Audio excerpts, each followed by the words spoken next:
Buenas tardes, doctor y compañeros. Nosotros vamos a presentar el tema Interpretación de los tratados internacionales.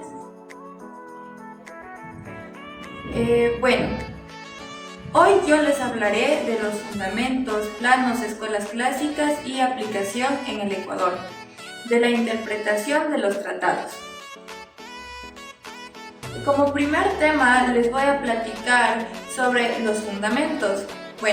La interpretación de los tratados busca determinar el sentido y alcance real del tratado. Sus normas tienen origen en el derecho civil, específicamente en las interpretaciones de los contratos. En Ecuador, este tema se rige por la Convención de Viena sobre el derecho de tratados, ratificada en marzo de 2005 y publicada en el Registro Oficial, y por la Constitución de 2008 en el artículo 417, que establece que los tratados deben interpretarse de la forma más favorable a los derechos de las personas. Como segundo ítem voy a hablar sobre los planos de interpretación. Existen dos tipos. Primero, el plano interno o unilateral. Este lo realiza el Ministerio de Relaciones Externas, la Cancillería, y es obligatorio para todos los tribunales y jueces nacionales. El segundo es el plano internacional. Lo realizan los estados con tratados ya sea de forma expresa o tácita, los tribunales internacionales, arbitrarios o las organizaciones internacionales. Este plano internacional solo obliga a los estados que participan en él. Como segundo tema les platicaré sobre las escuelas clásicas. La escuela clásica de interpretación.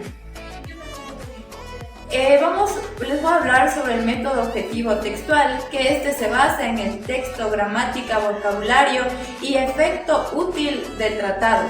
También existe el método subjetivo, que este busca la intención real de las partes y los antecedentes de negociación. Por último, el método funcional, que este se enfoca en el fin y objeto general del tratado en el momento de interpretarlo más allá de la voluntad original.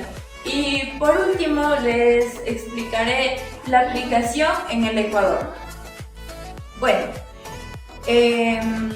La Corte Constitucional aplica directamente los artículos 31, 32 y 33 de la Constitución de Viena: buena fe, sentido corriente, contexto, objeto y fin.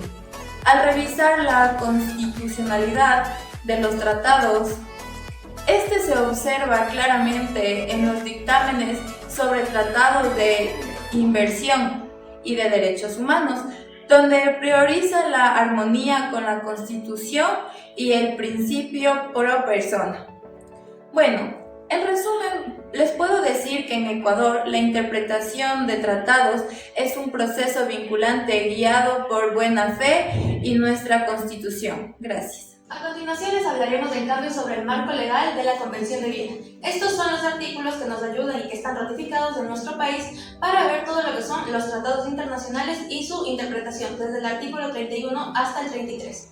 Iniciaremos con el 31, el cual es las reglas generales. Como bien, de estas son de interpretación. Iniciamos con que el texto debe tener primero que nada lo que es la buena fe, es decir, que este texto tiene que ser avalado y tiene que cumplirse de buena manera, a buena cabalidad, sin buscar hacerse otro tipo de tratos o con otras intenciones desviando su fin.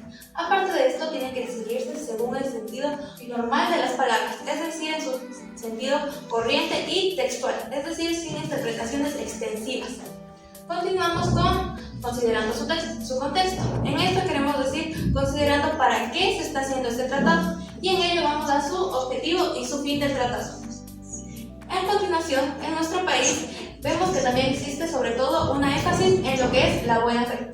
Los estados deben interpretar esto de buena manera. Para ello tenemos algunos artículos que a nosotros nos ayudan a cabalidad, como puede ser el artículo 11.5 que se llama Pro Homini, es decir, que promueve los derechos a la humanidad, y de allí el artículo 416.9 de la Constitución, el mismo que nos dice que el derecho internacional y los tratados son una norma de conducta. Como siguiente tenemos el contexto del tratado, que este sería el artículo 31.2. En esta hablamos sobre la interpretación del tratado no solo como uno solo, sino como un texto completo, con su preámbulo, con sus anexos y aparte también con sus acuerdos relacionados. Todo esto nos sirve como en el Ecuador también se leen los tratados, que es decir, como un principio de normatividad unida. Es decir, que un tratado se lee como todo en uno mismo, no se lee como algo separado. Así es como los jueces deben interpretarlo en nuestro país. El siguiente son los elementos ulteriores. Estos elementos están tipificados en el artículo 31.3 de la Convención de Viena de los Derechos de los Tratados. En esta hablamos de que la interpretación también considera los elementos que van a suceder posteriormente a que se haya firmado o que se haya ratificado un tratado. En este caso nosotros tenemos como son los acuerdos posteriores o ulteriores entre los diferentes estados o otros tratados que se firmen. Los siguientes son la práctica con los estados, es decir, las prácticas ulteriores, cómo se aplica la práctica de estos tratados, cómo se ven estos al día a día. Y las siguientes son las otras normas internacionales. A eso también le podemos añadir como pueden ser las reformas o las enmiendas de los tratados, los cuales se van actualizando. Por eso en nuestro país nosotros hablamos de un derecho en el cual la interpretación es evolutiva o viva. De esta forma es como los jueces tienen que interpretar. Los siguientes son los medios complementarios. Este está en el artículo 32 de la Convención. En este nos habla específicamente de cuáles son los medios que nosotros podemos usar cuando un tratado es vago o oscuro, como se suele denominar. En esta hablamos ya de los trabajos preparatorios, los cuales también nos ayudan, o si no, con los antecedentes de los tratados. En estos, si bien nosotros aplicamos esto en lo que es nuestro país, también podemos aplicar otros principios, los cuales se encuentran en esta convención, como pueden ser los principios de fin y objetivo, en el cual se interpreta un tratado en base a su fin y a su objetivo, teniendo esto como norma principal. Y también teniendo en cuenta lo que se requiere antes, que es el sentido literal, es decir, leer el tratado de forma literal, tal cual, sin interpretaciones que vayan más extensivas.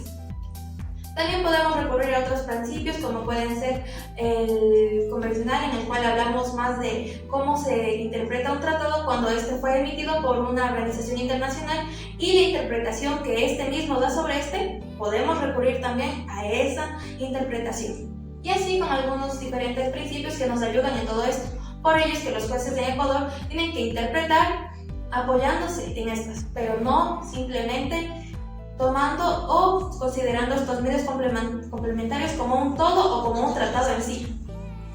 Y seguimos con los idiomas, en el artículo 33. En este nos dice la Convención de Viena que todos los idiomas son importantes y que todas las versiones lingüísticas tienen el mismo valor al hablar de tratados.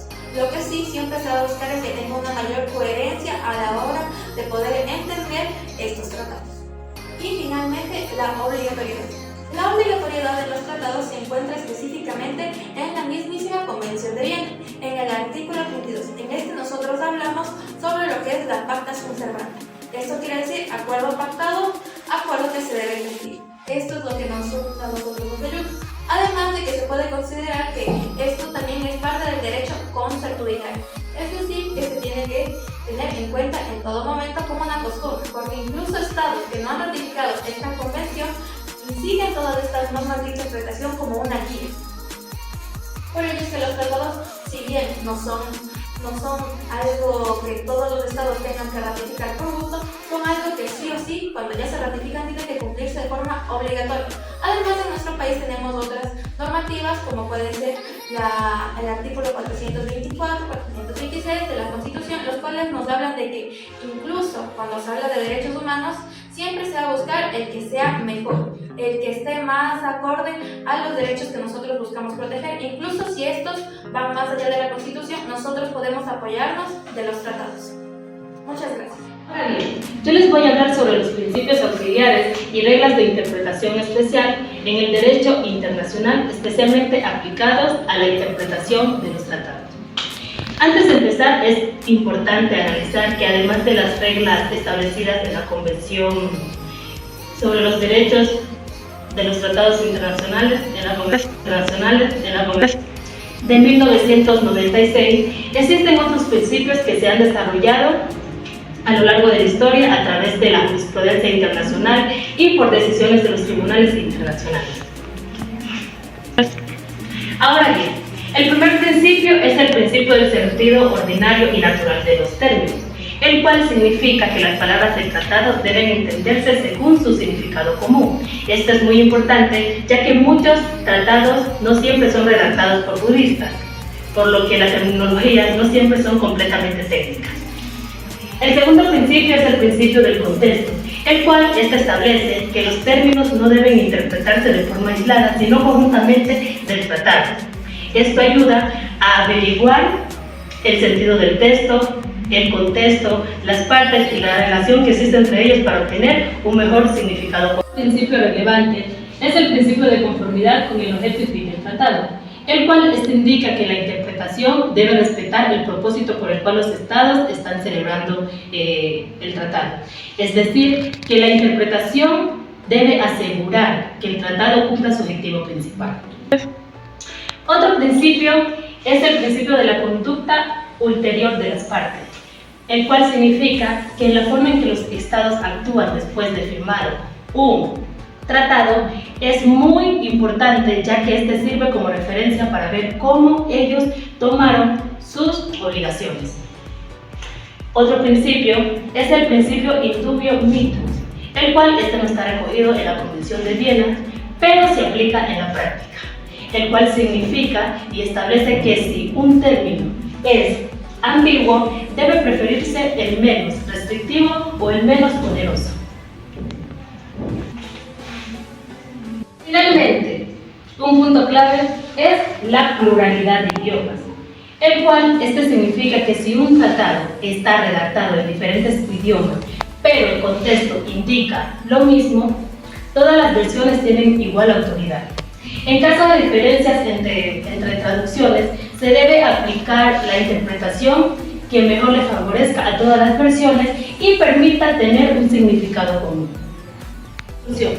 Estos principios auxiliares permiten que la interpretación de los tratados sea más coherente, justa y eficaz, asegurando que se respete el sentido del texto, el contexto, el propósito del tratado y la intención de las partes. Muchas gracias.